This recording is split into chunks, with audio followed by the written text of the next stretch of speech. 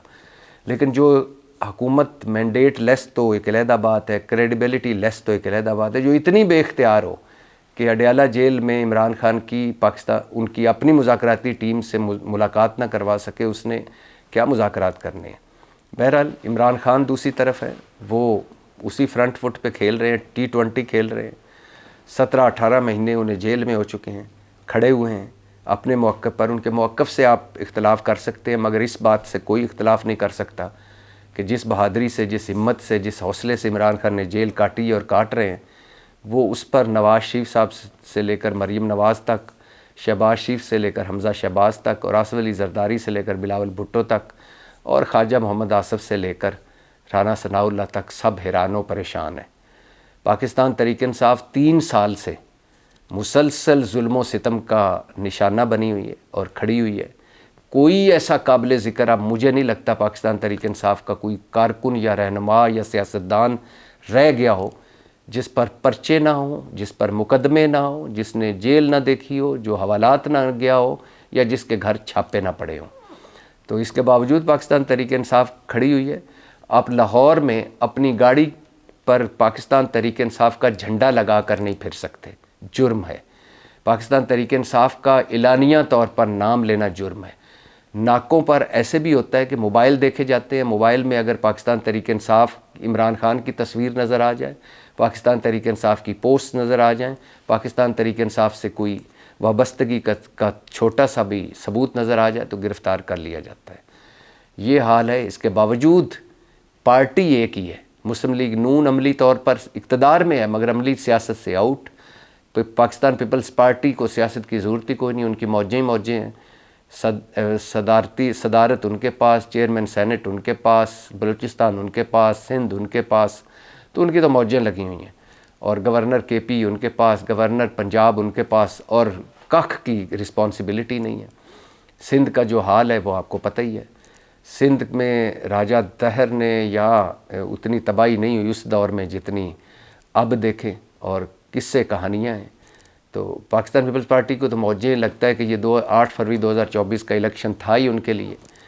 تو عمران خان اور پاکستان تحریک انصاف، عمران خان تو کہہ چکے ہیں کہ ٹرمپ صدر بن گیا، اچھی بات ہے، وہ نیوٹرل رہیں گے، بائیڈن کی طرح نہیں ہوں گے جنہوں نے میرا رجیم چینج کیا اور میں نے عدالتوں سے رہا ہونا ہے۔ عدالتوں کی جب بات کریں تو GHQ کیس چل رہا ہے عمران خان پر، آپ کو پتہ ہی ہے، وہ بھی بڑی تیزی سے جا رہا ہے۔ توشہ خانہ کیس 2 جو ہے حتمی مراحل کی طرف بڑھ رہا ہے، اس میں بھی سزا دی جائے گی عمران خان کو۔ 190 ملین پاؤنڈ میں جو بھونپوں ہیں حکومت کے، وہ بتا چکے ہیں کہ 10 سال یا عمر قید سزا ہوگی۔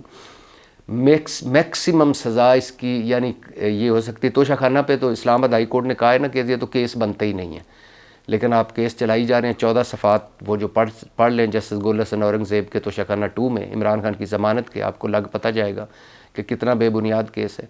190 ملین پاؤنڈ کیس کو لوگ بڑے کہتے ہیں کہ بڑا ڈاکومنٹڈ کیس ہے، نہیں جی نہیں، جتنے اب تک اس میں نئے حقائق جمع ہو چکے ہیں، یہ ایک بے بنیاد اور ایک بیس لیس کیس ہے۔ اس پہ اگر کوئی سزا ہوتی ہے تو میرے لیے بڑی حیرانی کی بات ہوگی، ہونی ہے کیونکہ سزا تو دینی ہے، عمران خان کو سزا ملنی ہے۔ جب عدت میں نکاح کیس میں 7 سال ہو گئی، جب سائفر میں 10 اور گھڑی یعنی ملک کی سلامتی سے بڑی گھڑی ہو گئی، گھڑی میں 14 سال اور 1.5 ارب کی جرمانے بوشا بی بی اور عمران خان پر، تو اس میں بھی دینی ہے۔ لیکن یہ کیس بھی 190 ملین پاؤنڈ کیس بھی اوپر اٹھ جائے گا۔ اس میں بے ضابطگی میکسیمم اگر کوئی دیکھیں تو کوئی بے ضابطگی دیکھ سکتے ہیں، لیکن چونکہ کابینہ کا فیصلہ ہے، کابینہ کو تحفظ حاصل ہے نیب سے، لیکن اس کے باوجود کیس چلی جا رہا ہے اور فیصلہ محفوظ ہے۔ 13 جنوری کو فیصلہ سنایا جانا ہے۔ عمران خان کہہ رہے ہیں کہ سناؤ فیصلہ، دو ایک اور سزا، کوئی بات نہیں، میں آگے جا کے بھگت لوں گا۔ اور مسلم لیگ اور پاک پیپلز پارٹی کے درمیان بھی اٹھ کھڑکا چل رہا ہے، لیکن یہ اٹھ کھڑکا اقتدار کا ہے۔ دونوں پہنچے ہوئے بزرگ ہیں، دونوں اتنے دور نہیں جاتے کہ عمران خان کا شکار بن جائے، دونوں اتنے قریب بھی نہیں آتے کہ ویسے لوگوں کو تو پتہ چل گیا کہ ان کی کیا حیثیت ہے۔ اقتدار کے یہ پرندے ہیں، مچھلیاں ہیں، اقتدار پانی ہے، پانی سے باہر ہوں تو مچھلیوں کی طرح زندہ نہیں رہ پاتے۔ اور اس کے علاوہ ہمارا افغانستان کا بارڈر جو ہے اس پہ نئی کہانیاں ہیں۔ دہشت گردی کی جنگ جو ہے وہ بے قابو ہے، معیشت سیدھے رستے پر ہے مگر معیشت ابھی بھی بڑا وقت لگے گا۔ تو بہت سارے مسائل ہیں اور ہم آپس میں لڑ رہے ہیں، نفرت اور تقسیم ہے۔ دیکھنا یہ ہے کہ کتنا نقصان کروا کے ہم بیٹھتے ہیں اور اس نفرت اور تقسیم کو ختم کرتے ہیں، اور جو لڑائیاں لڑ رہے ہیں جھوٹی انا اور جھوٹی ضدوں کی، اس کو ختم کرتے ہیں۔ نقصان پہلے بھی بہت ہو چکا ہے، لیکن اگر کسی کو اس کا احساس نہیں ہے تو ٹھیک ہے، پانی جب گزر جائے گا تو تب احساس کر لیجئے گا۔ پاکستان زندہ باد۔